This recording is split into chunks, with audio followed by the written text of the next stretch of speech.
So keep your questions flowing.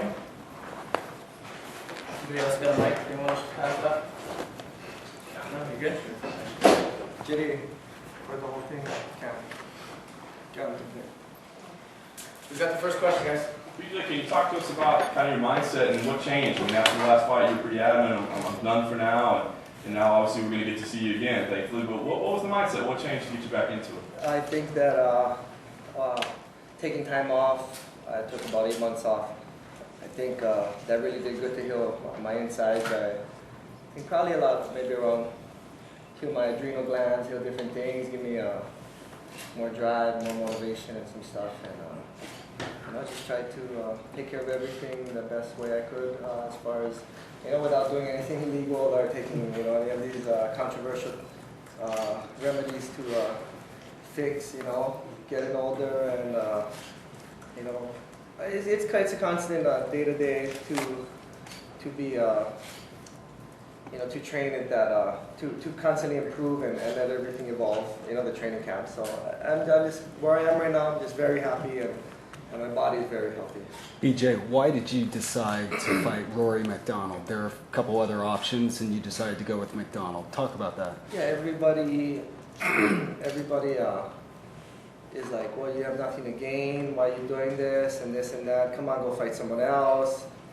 And, everybody's like, oh, this is the dream fight for Rory, he can get motivated, this and that, but what they're going to find out soon is that this is my dream fight, going up there and beating them in Toronto, in their hometown, in front of everybody. So they're gonna realize that pretty quick. You talk about fighting in Toronto for the first time? Who? You talk about fighting in Toronto, potentially headlining the show in Toronto. I'm excited to fight in Toronto. I've been there a couple times. It's at first honestly I didn't like the idea at first. I said, that's pretty far. I like the idea of going there and fighting them over there, but it is far from me. And I mean, it's a 10-hour flight at least, with a 6-hour time difference. So, with all that's gonna play involved. And at first I was talking to them. I was like, "What? Are you serious? Toronto? Come on, let's meet halfway in Vegas or something." But it didn't work that way. And then the more I thought about it, I was like, perfect. Couldn't be a better place to get this done. I know you've always been adamantly against steroid use in the sport. You mentioned earlier the controversial treatments lately, but testosterone replacement is a legal thing. Have you been tempted to consider that or research it or find out if maybe it's something that can help you prolong your career? No, not at all. I've never attempted to research it or find out anything about that. How do you see the shape of your career from this point on? Have you kind of thought about what kind of direction you want to take, whether it's head for title shots again, or do you see it at this point finding fights that just interest you and really stoke your creative juice? I think that as of now, this really motivates me, this fight, and as time goes by, if we, I'm not looking past this. I don't know if this is a one and done or we move on to more, but we put these matchups that motivate me together, and then if we do end up in some kind of title picture, I'm sure that's going to motivate me also. How has your family influenced how you approach things now? Because I know you've had some big changes there. You've got a growing family now. Mm-hmm. And how does that affect the decisions you make at this point? I think at first it was really tough, having a girl and then having another girl also. But over time, talking to other people, other coaches, and like it definitely does it. It weakens you. It can't help as of now while they're little babies. But I always hear advice from my coaches like, as soon as they're 8 years old, you can't wait to punch someone in the face. This and that. So, I think I'm getting a little closer to that. As well, I still have a baby, but as my other daughter gets older, I'm starting to kind of learn to live life with girls, and because as soon as you have girls, you think I got to tone it down, I got to do this and that. But I'm starting to get used to back to form, back to my normal self. I think that is something I've seen fighters change, whether you get married or then you start to have kids and stuff, it affects your career, but I think a lot of guys don't realize how much of an effect it might have because your priorities change. It's, You have more to look after than yourself. I mean, me walking into the house and there being 3 girls there, I mean, that alone must lower your testosterone. That must be a candidate right there. BJ, as a pioneer of the sport, you know, a lot of guys at this point we've seen just recently, Fedor Emelianenko retire, Tito tomorrow night, you know, going back a little bit further, Randy and Chuck. You know, you look at some of the younger fighters and how the sport has changed and the social media aspect. I mean, for what you and McDonald just went through with the back and forth tweets and basically setting up this fight through the world of Twitter, talk about the social media aspect and just kind of how this whole thing came together. Oh man, it's the social media is amazing. It's on another level right now, and yeah, of course the UFC couldn't do it. I mean, imagine how big all of our social medias would be if our fights were actually on YouTube with 100 million hits on certain of the fights. You know, when you look at the MMA guys and they got maybe, you're lucky to get 1 million hits on an article, maybe 300,000 or certain, you know, up and down. But yeah, I think the whole social media thing, it's just amazing. And the UFC kind of came up at the same time as all that stuff was growing. So it really is such a sport, not dominated by the internet, but such a married to the internet with the blogging and everything. And that's what helped grow the sport. And it is amazing. Can you break down Rory as an opponent? Because, I mean, on paper and based on your own career, it looks like you're the better boxer, striker. You've got the jiu-jitsu background. What dangers does he bring to this fight? You know what? Honestly, I haven't gotten the footage from the UFC yet, so I really don't know what exactly what Rory does. I just know I want to fight him as of now, and I kind of got to saw clips. I totally forget when he fought Condit, but I think he was kind of getting Condit with some stand-up too. And I know he's strong, he's got takedowns, he's got a great team, great bunch of people around him who are going to be telling him the right thing to do, you know, as far as, you know, try to wrestle him or try to, you know, stay calm, don't get too emotional about different things, or, you know, but I think he brings a lot to the table. You know what, when my other coach was talking about that just now, when we get there in the ring, they're going to realize they picked the wrong fight. BJ, do you feel like you're talking about, you know, fighting them in their hometown? Do you feel like a rivalry against that camp because of your previous fights against George? I don't know about a rivalry, but I am a man to hold a grudge. That's for sure. BJ, could you talk a little bit about the fact that you've been out of UFC for a couple of times, participating in different events? What makes you come back every time back to UFC, and what does it mean for you to be here at the UFC?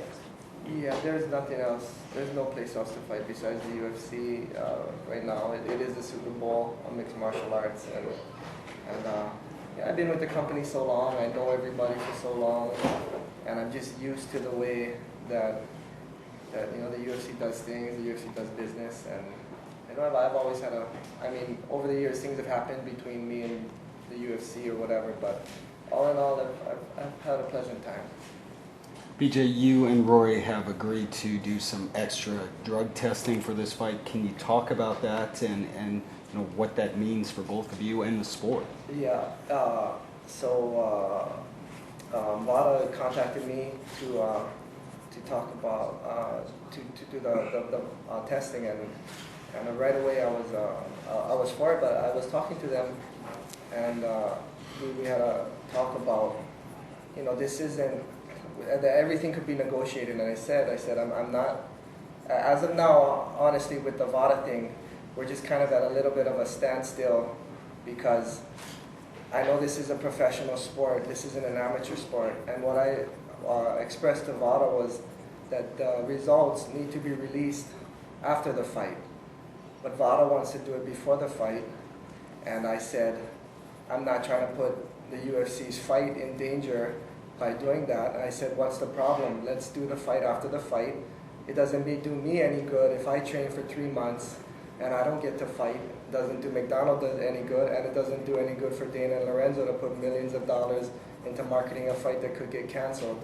So as of now, we're at a standstill. I would even suggest to VADA, you know, if you want me to pay for it, you know what I mean, because they're doing the sponsorship thing. if I pay for it, can we release the results after the fight?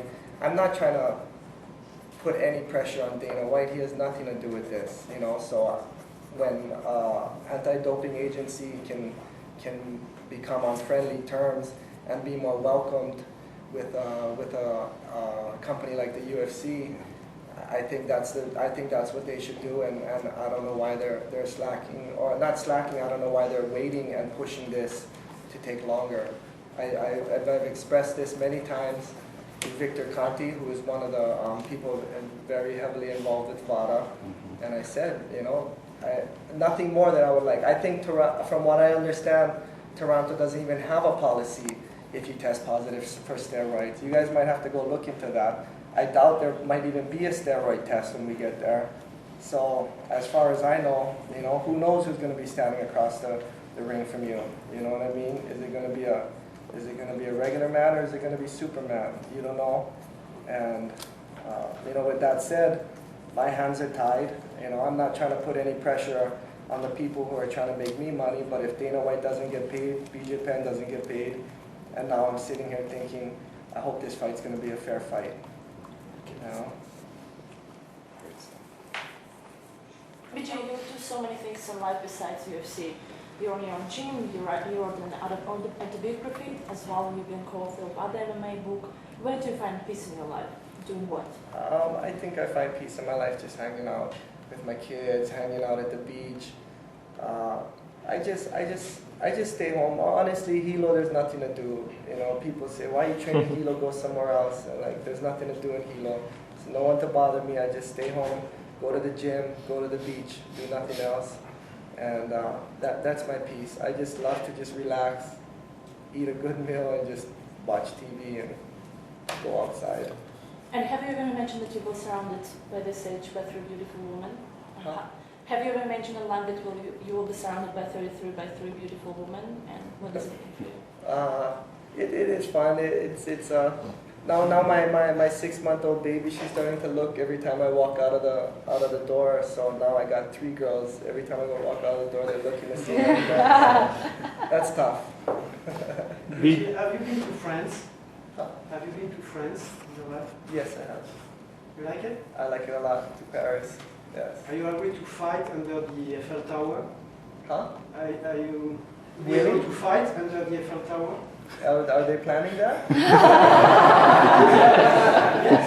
That would be wonderful. That would be wonderful. I would love to fight in France. That would be. I think I have to. I was trying to jump on the UFC Brazil card, but they didn't put me on. This was on the first one, and I want to fight in one time in South America and one time in Africa, and then I think I fought on all the continents. So that would be a good goal for You'll me. be our guest. Thank you. BJ, you were offered Gilbert Melendez, and of course you didn't want to go to Strikeforce. If that was in the UFC, is that a fight that you'd seriously like to take? And just kind of get your thoughts on that. If he was a champion, of course I would like to take that fight. But if he's somewhere, if I'm somewhere somehow ranked number 2 and he's ranked number 10, even though he's so good, I mean, and they ask me, who do you want to fight, the champion or Gilbert Melendez? I'd probably choose the champion. Okay. Should you entertain going back down to lightweight even after the Roy fight? If it's available, something there's for you? It's, I don't know. Me and my coaches have so much different talks. We were talking about going to heavyweight the other day.